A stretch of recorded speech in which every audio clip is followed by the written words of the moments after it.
for us. You better tell me if I get too long. 5 minutes to go? Okay.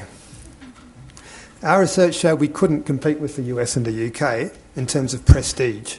Where we did have advantage was that students saw us having strengths where they could allow the students to grow as a person at the same time as they attained the educational qualification.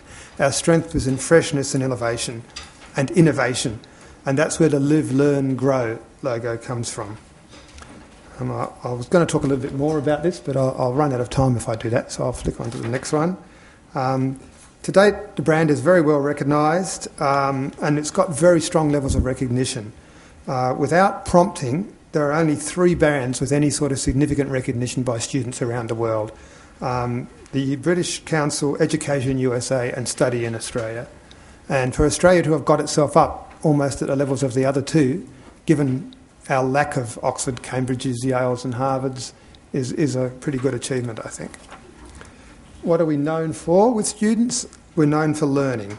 We're generally seen as a very favourable destination by students, but it's typically those from Brazil and India and the Middle East which focus on the quality of our education, whereas students from the US and other places are more interested in the lifestyle and the fact that Australia is a fun place where they can grow.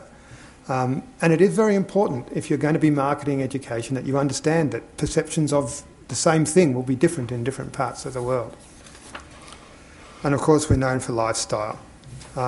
Students from all over the world saw the value because of the new and different culture they'd experienced in Australia. Students from the Middle East and Brazil saw it as challenging, enabling them to try new things. Students from the US and Canada just see it as fun. Here's some examples of how the logos are used. Almost all our universities and colleges now use the Study in Australia logo on their publications. It brings a level of consistency to Australia's educational promotional publications which no other country has. 3 key points to finish with. The links to opportunities for migration have been extremely important for Australia. It's probably the single most important factor that's differentiated us from other countries. You can only do this properly with a real and fully whole-of-government approach where the different Department of States understand each other's priorities and the effect that a change in policy in one portfolio will have on the interests of the other portfolio. Secondly, the English language. We teach in English. The importance of that cannot be overstated.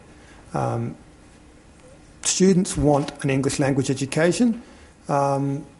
Unfortunately, a lot of them don't want to actually be able to speak English at the end of it. They just want an English language qualification. And they're quite happy to get their University of Sydney or Melbourne or ANU certificate and never speak another word of English again. And in fact, their English often goes down in the time that their skills go down rather than up while they're in Australia because they live with 3 other people from the same country and the only time they speak English is when they're in class. We do our best to discourage this, but you can't stop students from doing what they want to do. So they see English language as a reason they want to come there and then they waste the opportunity to become proficient. And finally, the crucial role of in-country stakeholders. People like the education agents, the host governments, the media in the host country.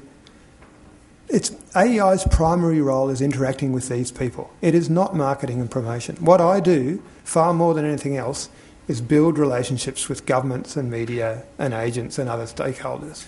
My office is there in China so that if problems arise, we can manage them quietly behind the scenes with our Chinese stakeholders, not have a fight about it on the front page of the newspapers, not end up with some Chinese law black banning students going to Australia. I mean, that's fundamentally what we're there for. The universities, IDP, education agents, they do enough promotion on their own. We don't have to do it. We do a little bit of framework, but it's the private organisations involved that do most of it. Just a very couple of final responses in terms of some things Julia raised. Distance education is not an element of our strategy. It's not recognised as a valid form of education in too many places around the world, and we've left it to the side. If institutions want to pursue it, they can, but the government doesn't have it as a key element in our international education strategy. Transnational education, delivering overseas, it's a big part of what we do.